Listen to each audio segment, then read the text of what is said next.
फटाफट पिछले current affair का रिवीजन करिए, उसके बाद आज का क्लास स्टार्ट करेंगे। और वीडियो के लास्ट में करंट अफेयर से 2 क्विज लगाऊंगा, उसका आंसर आपको नीचे कमेंट करके बताना है। चलिए देखते हैं। पहला क्वेश्चन, 9 दिसंबर से भारतीय थल सेना प्रमुख मनोज मुकुंद नरवणे किन 2 खाड़ी देशों के 6 दिवसीय दौरे पर हैं? सऊदी अरब और यूनाइटेड अरब अमीरात। ध्यान में रखिए, किसी भी खाड़ी देश की आधिकारिक तौर पर यात्रा करने वाले ये पहले भारतीय सेना प्रमुख बन गए हैं, मनोज मुकुंद नरवणे। 10 दिसंबर 2020 को पीएम मोदी ने नए संसद भवन परिसर का शिलान्यास किया। इसकी कुल लागत क्या है? 971 करोड़ रुपए। नासा ने हाल ही में अपने आर्टेमिस मून मिशन के लिए अंतिम चयन में किस भारतीय मूल के व्यक्ति को शामिल किया है? तो नासा ने आर्टेमिस मून मिशन के लिए 18 अंतरिक्ष यात्रियों का चयन किया है। इसमें से एक भारतीय मूल के हैं, राजा जॉन वुरपुत्तूर-चारी। निम्न में से किस बैंक ने हाल ही में आत्मनिर्भर महिला योजना शुरू की है? बैंक ऑफ बड़ौदा ने। 2023 में इंडियन ओशियन आइलैंड गेम्स का आयोजन कहां पर किया जाएगा? मेडागास्कर में। पहले इसका आयोजन मालदीव में किया जाना था, लेकिन अब इसका आयोजन किया जाएगा मेडागास्कर में। इंटरनेशनल गोल्फ फेडरेशन की नई अध्यक्ष कौन बनी है? एनिका सोरेन एस्टेम आईजीएफ की नई अध्यक्ष बनी है। भारत में पहली बार राष्ट्रीय डिजिटल स्वास्थ्य मिशन कब से शुरू किया जाएगा? जनवरी 2021 से भारत में पहली बार राष्ट्रीय डिजिटल स्वास्थ्य मिशन शुरू किया जाएगा। यह मिशन क्या है, मैंने पिछले वीडियो में ऑलरेडी बताया हुआ है। कोविड-19 वैक्सीन फाइजर बायोएनटेक का टीका लेने वाले विश्व के पहले व्यक्ति कौन बने हैं? मार्गरेट किनन। ये 90 वर्ष की एक महिला हैं, ब्रिटेन की हैं। 10 दिसंबर 2020 को दूसरे लद्दाख लिटरेचर फेस्टिवल 2020 का उद्घाटन किसने किया? तो लद्दाख के लेफ्टिनेंट गवर्नर हैं राधा कृष्ण माथुर, उन्होंने इसका उद्घाटन किया। 8 से 9 दिसंबर के बीच भारत यूनाइटेड अरब अमीरात खाद्य सुरक्षा सम्मेलन 2020 का आयोजन कहां पर किया गया? इसका आयोजन किया गया दुबई में। अर्बन गवर्नेंस इंडेक्स 2020 में कौन सा राज्य पहले स्थान पर है? ओडिशा। कमला देवी चट्टोपाध्याय बुक प्राइज 2020 से किसे सम्मानित किया गया है? तो इस बार इस पुरस्कार से 2 लोगों को सम्मानित किया गया है, जयराम रमेश और अमित आहूजा को। जयराम रमेश को उनकी पुस्तक a chequered brilliance the many lives of VK Krishna Menon के लिए, वहीं अमित आहूजा को उनकी पुस्तक mobilising the marginalised ethnic parties without ethnic movements के लिए दिया गया है। राजेश बिंदल निम्न में से किस हाईकोर्ट के नए कार्यवाहक मुख्य न्यायाधीश बने हैं? जम्मू कश्मीर लद्दाख हाईकोर्ट के। इन्हें गीता मित्तल की जगह नियुक्त किया गया है। आपको बता दें, गीता मित्तल जम्मू कश्मीर हाईकोर्ट के मुख्य न्यायाधीश बनने वाली पहली महिला थी। अब चलिए आज का करंट अफेयर देखते हैं। पहला क्वेश्चन, निम्नलिखित में से किस गणितज्ञ को आईसीटीपी रामानुजन पुरस्कार 2020 से सम्मानित किया गया है? तो आईसीटीपी रामानुजन पुरस्कार 2020 से सम्मानित किया गया है डॉक्टर कैरोलिना अरूजो को। ऑप्शन ए सही उत्तर है, डॉक्टर कैरोलिना अरूजो। ये पुरस्कार जीतने वाली पहली गैर भारतीय महिला गणितज्ञ हैं। अरूजो जो हैं, ये अंतर्राष्ट्रीय गणित संघ में गठित महिलाओं के लिए गणित समिति की उपाध्यक्ष हैं और ब्राजील के रियो डी जेनेरियो स्थित institute for pure and applied mathematics की गणितज्ञ भी हैं। तो इससे पता चला कि डॉक्टर अरूजो कहाँ की हैं? ब्राजील की हैं। आपको बता दें, ये पुरस्कार जो है विकासशील देशों में बीजीय ज्यामिति यानी अलजेब्रिक ज्योमेट्री के क्षेत्र में काम करने वाले 45 साल से कम आयु के गणितज्ञों को दिया जाता है। भारत के विज्ञान और प्रौद्योगिकी विभाग द्वारा वित्त पोषित ये पुरस्कार इटली स्थित आईसीटीपी द्वारा प्रदान किया जाता है और पहली बार यह पुरस्कार 2005 में दिया गया था। इस पुरस्कार के तहत $15,000 की इनामी राशि दी जाती है। आपको यहां पर बताते चलें, रामानुजन का बात चला है तो श्रीनिवासा रामानुजन के जन्म दिवस के अवसर पर हर साल 22 दिसंबर को भारत में राष्ट्रीय गणित दिवस भी मनाया जाता है। अच्छा, पिछले साल आईसीटीपी रामानुजन पुरस्कार किसे दिया गया था? हुआंग येप फाम को दिया गया था। ये वियतनाम के हैं। हाल ही में राष्ट्रीय दिव्यांग सशक्तिकरण केंद्र यानी नेशनल सेंटर फॉर दिव्यांग एम्पावरमेंट का उद्घाटन कहां पर किया गया है? तो अपनी तरह का भारत का पहला राष्ट्रीय दिव्यांग सशक्तिकरण केंद्र का उद्घाटन किया गया है हैदराबाद में। ऑप्शन बी सही उत्तर है। इसका उद्घाटन किसने किया? केंद्रीय गृह राज्य मंत्री जी किशन रेड्डी ने इसका उद्घाटन किया और इसे हैदराबाद के हाकिमपेट स्थित सीआरपीएफ ग्रुप सेंटर में स्थापित किया गया है। बताते चलें कि केंद्रीय सशस्त्र पुलिस बलों के दिव्यांग योद्धाओं के कौशल और पुनर्वास के लिए ये अपनी तरह का पहला केंद्र है और इस केंद्र के माध्यम से दिव्यांग योद्धाओं को कंप्यूटर और विभिन्न खेलों आदि क्षेत्रों में कौशल प्रशिक्षण प्रदान किया जाएगा। ठीक है, आंसर था हैदराबाद। इससे रिलेटेड कुछ इंपॉर्टेंट करंट अफेयर बने हैं हाल ही में, जैसे कि जोन्स लांग लासेल सिटी मोमेंटम इंडेक्स 2020 में हैदराबाद को विश्व का सबसे डायनेमिक शहर चुना गया था। मार्च 2020 में विमानन प्रदर्शनी विंग्स इंडिया 2020 का आयोजन भी हैदराबाद में ही किया गया। वहीं फरवरी में 17वें बायो एशिया 2020 का आयोजन हैदराबाद में ही किया गया था। एक जीके का क्वेश्चन बनता है, बार बार पूछा जाता है, हैदराबाद किस नदी के किनारे बसा है? मूसी नदी। नेक्स्ट, यूके स्थित ईस्टर्न आई समाचार पत्र द्वारा प्रकाशित 50 Asian celebrities in the world 2020 की सूची में टॉप पर कौन है? तो इस सूची में पहले स्थान पे है अभिनेता सोनू सूद। ऑप्शन डी सही उत्तर है। सोनू सूद को कोविड-19 महामारी के दौरान प्रवासी कामगारों को उनके घर लौटने में मदद करने के लिए टॉप पर रखा गया है। और इस सूची में दूसरे स्थान पे है लिली सिंह। ये कौन है? कनाडियन यूट्यूबर हैं और सोशल मीडिया स्टार हैं, इन्हें दूसरा स्थान मिला है। यहाँ पे एक चीज नोट करिए, सोनू सूद आंसर थे। सोनू सूद की आत्मकथा है आई एम नो मसीहा, जो कि हाल ही में लॉन्च हुई है। सोनू सूद ने इस पुस्तक को मीरा के अय्यर के साथ मिलकर लिखा है। साथ ही सोनू सूद को हाल ही में पंजाब का स्टेट आइकॉन भी बनाया गया है। भारतीय निर्वाचन आयोग ने इन्हें पंजाब का स्टेट आइकॉन बनाया है, चुनाव के बारे में जागरूकता फैलाने के लिए। अगला क्वेश्चन, एशियाई विकास बैंक ने हाल ही में बेंगलुरु में मेट्रो रेल परियोजनाओं के लिए कितना मिलियन डॉलर ऋण की मंजूरी दी है? तो बेंगलुरु मेट्रो रेल परियोजना के लिए एशियाई विकास बैंक ने हाल ही में 500 मिलियन डॉलर ऋण की मंजूरी दी है। ऑप्शन सी सही उत्तर है। एशियाई विकास बैंक जो है ऋण प्रदान करता है। भारत में बहुत सारी योजनाएं हैं जिसके लिए इसने ऋण प्रदान किया है या फिर देने की घोषणा की है। कुछ इंपॉर्टेंट्स है, जैसे कि एशियाई विकास बैंक जो है भारत के शहरी क्षेत्रों में प्राथमिक स्वास्थ्य क्षेत्र को मजबूत करने के लिए हाल ही में 300 मिलियन डॉलर ऋण प्रदान करने की घोषणा की है। वहीं एशियाई विकास bank Delhi Ghaziabad Meerut rapid rail transit corridor के लिए भी 500 मिलियन डॉलर ऋण प्रदान करेगा।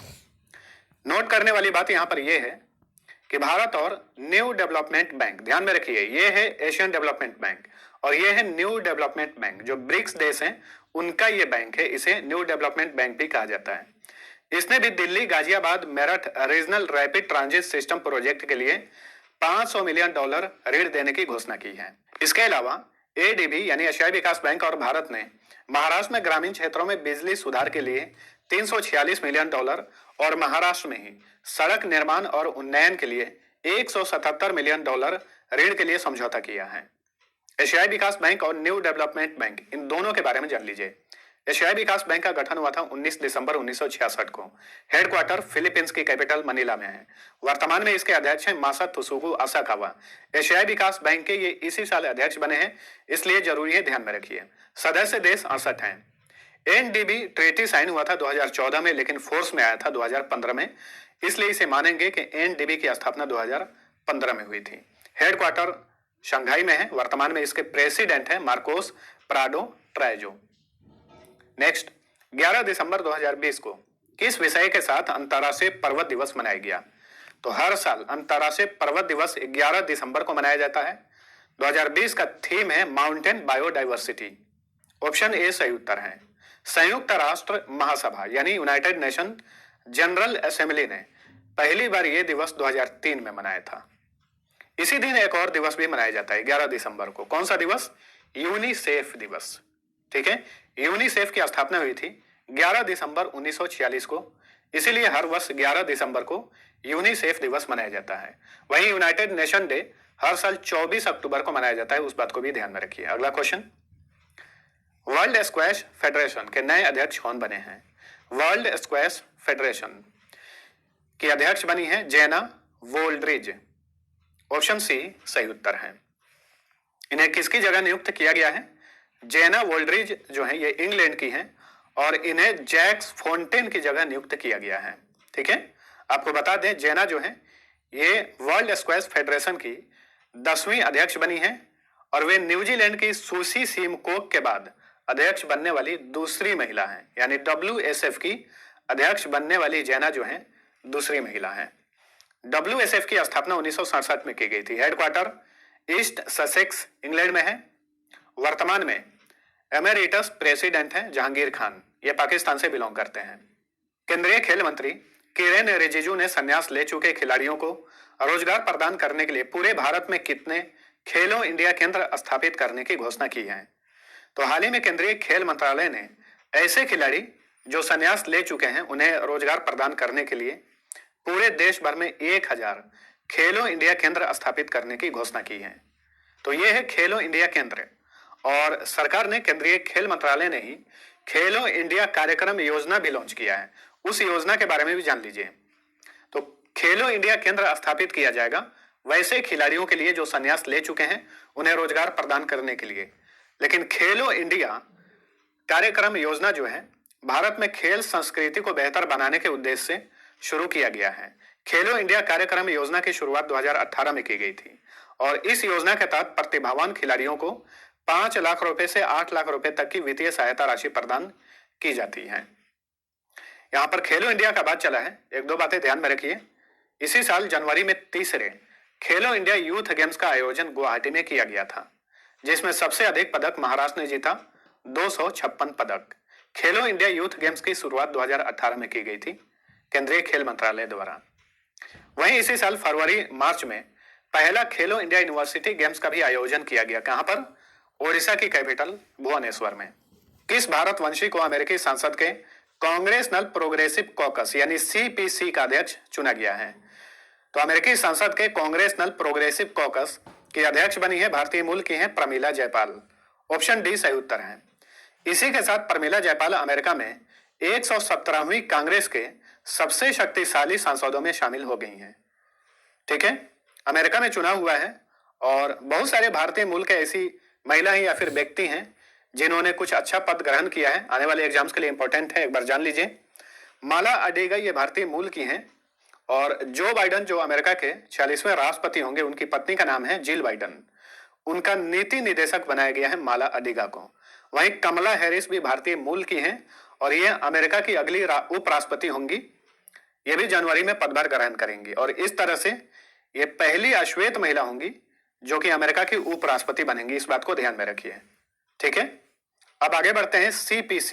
CPC में कुल 26 सदस्य होते हैं। एक अध्यक्ष होता है जो कि प्रमिला जयपाल बनी है। एक होता है डिप्टी व्हिप जो कि रो खन्ना बनी है, ये भी भारतवंशी है। और फिलिस्तीनी मूल की प्रथम अमेरिकी सांसद है, इनका नाम है राशिदा हर्बी तालिब। इन्हें उपाध्यक्ष बनाया गया है। नेक्स्ट, अमेरिका की टाइम पत्रिका ने हाल ही में किन 2 लोगों को संयुक्त रूप से time person of the year 2020 चुना है?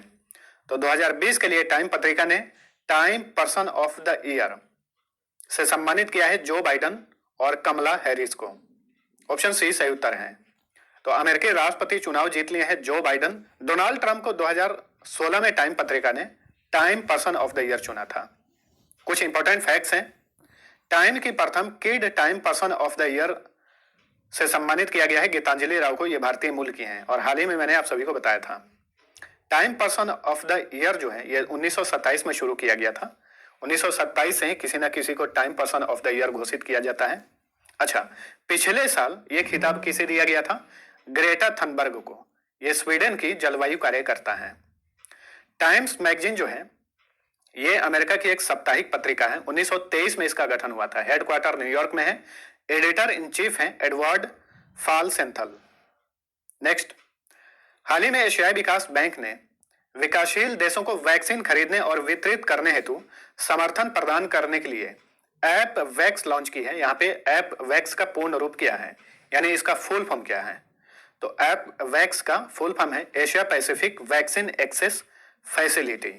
तो ऑप्शन बी सही उत्तर है।